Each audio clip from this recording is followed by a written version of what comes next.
tudo bem com você? Meu nome é Lucas Samuel, estudante de pós-graduação em Teologia, e eu quero cumprimentar você que está assistindo a este vídeo, e isto é um sinal de que você separa um tempo de seu dia para ter momentos de comunhão com Deus. Isso é muito importante. Dependendo de ser no começo do dia, ao meio do dia ou ao final do dia, nós precisamos ter momentos de comunhão especial com Deus. Eu quero convidar você para ler junto comigo Lucas capítulo 15 a partir do verso 11. Você pode dar um pause neste vídeo e em seguida retomar assim que encontrar o texto. E lemos assim: certo homem tinha 2 filhos. O mais moço disse ao pai: Pai, quero que o Senhor me dê a parte dos bens que me cabe. E o pai repartiu os bens entre eles. Passado não muitos dias, o filho mais moço, ajuntando tudo que era seu, partiu para uma terra distante e lá desperdiçou todos os seus bens, vivendo de forma desenfreada. Depois de ter consumido tudo, sobreveio aquele país uma grande fome, e ele começou a passar necessidade. Então foi pedir trabalho a um dos cidadãos daquela terra, e este o mandou para os seus campos a fim de cuidar dos porcos. Ali ele desejava alimentar-se das alfarrobas que os porcos comiam, mas ninguém lhe dava nada. Então, caindo em si, disse: quantos trabalhadores de meu pai têm pão com fartura, e eu aqui estou morrendo de fome. Vou me arrumar, voltar para o meu pai e lhe dizer: Pai, pequei contra Deus e diante do Senhor, e já não sou digno de ser chamado de seu filho. Trate-me como um dos seus trabalhadores. E arrumando-se foi para o seu pai.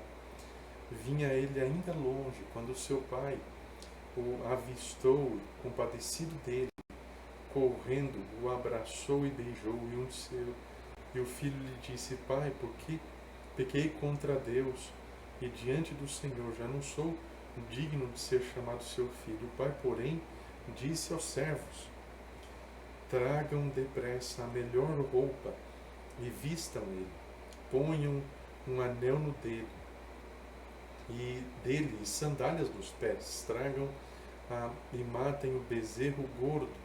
Vamos comer e festejar, porque este meu filho estava morto e reviveu, estava perdido e foi achado. E começaram a festejar. Sabe, a continuação dessa história, ela é finalizada com não somente esta festa ofertada pelo pai, como também a reação do filho mais velho deste, que também recebeu a repartição dos bens do pai. E esse diálogo final dessa parábola finaliza com a reclamação do filho mais velho em relação ao fato de que o pai nunca havia feito uma festa para ele, sendo que, em realidade, este filho mais velho era um hipócrita, porque ele aceitou receber todos os bens da herança do pai enquanto ele ainda estava vivo. Ou seja, esta reação dele e a aceitação dos bens o tornam, o filho mais velho no caso, ainda mais culpado em toda esta situação do que o seu irmão mais novo. Este capítulo, mais propriamente esta parábola, nos deixam claro que realmente nada, inclusive bens materiais, são melhores ou se comparam ao amor de Deus, ao seu perdão e à sua misericórdia.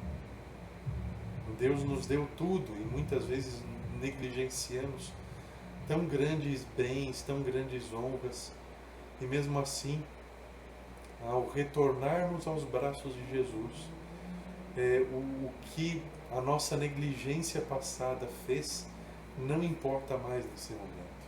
O que importa é que voltamos e que Deus, o Pai, está disposto a nos receber de volta. E isso é muito importante. O filho mais novo achava que ele poderia ser condenado, poderia ser criticado poderia inclusive não ser recebido de volta como filho. Então, ensaiou um discurso para que, dessa forma, ele pudesse ser pelo menos aceito, não como filho, mas como um dos empregados do pai. Conta-se uma história de que um jovem abandonou o seu lar em busca de liberdade e aventura. Então o que ele queria era ser feliz. E a vida tranquila em seu lar cristão para ele se afigurava como monótona. E para ele era uma barreira que o mantinha longe do sucesso. Então ele foi embora sem dar notícias, sem se despedir, sem que ninguém soubesse. E assim os anos passaram. Esse jovem descobriu muitas coisas. A principal era que, para ele, o seu antigo lar realmente era uma barreira. Não aquela que ele imaginava, e sim uma barreira contra o pecado, contra a dor, contra a traição, contra o infortúnio. Coisas que ele experimentara e lhe tornaram a vida amarga. Ele achou que encontraria só a felicidade, só o mar de rosas, somente os prazeres. Mas ele percebeu que o prazer era momentâneo e o resultado foi justamente a dor e a traição. E um dia, não podendo mais suportar a saudade de casa, ele resolve voltar. Mas como ele vai voltar?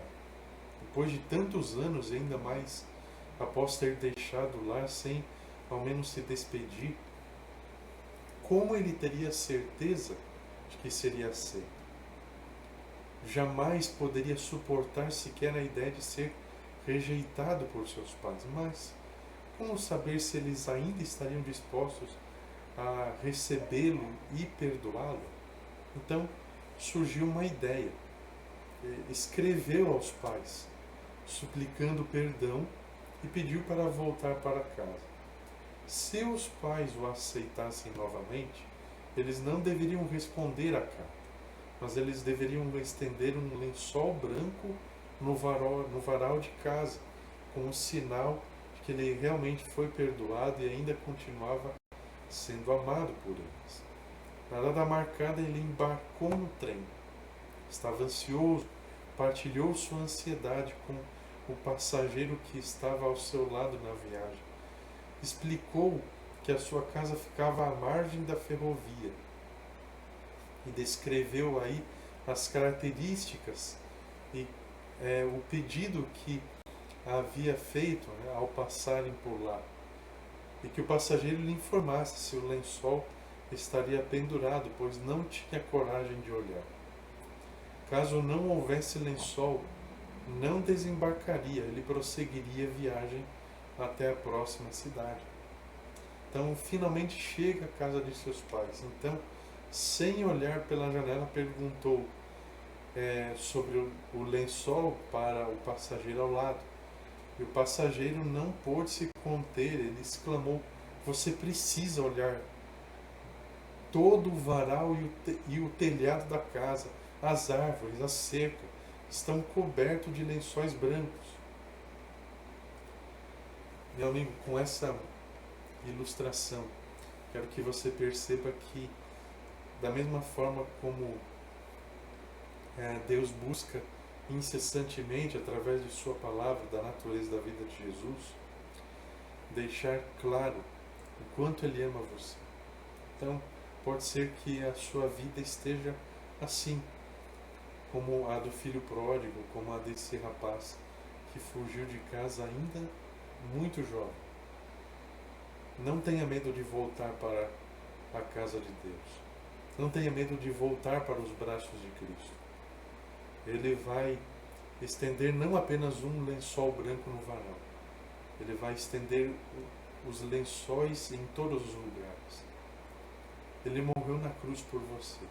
Então gostaria que isso ficasse como reflexão para a sua vida.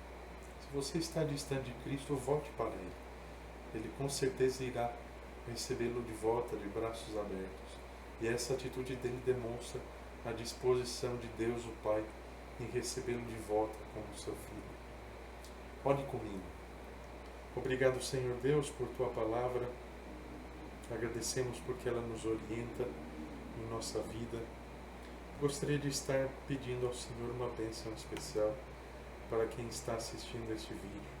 Pode ser que esta pessoa esteja longe do Senhor neste momento, mas que através da Tua palavra ela possa ter a certeza de que pode voltar em segurança aos Teus braços.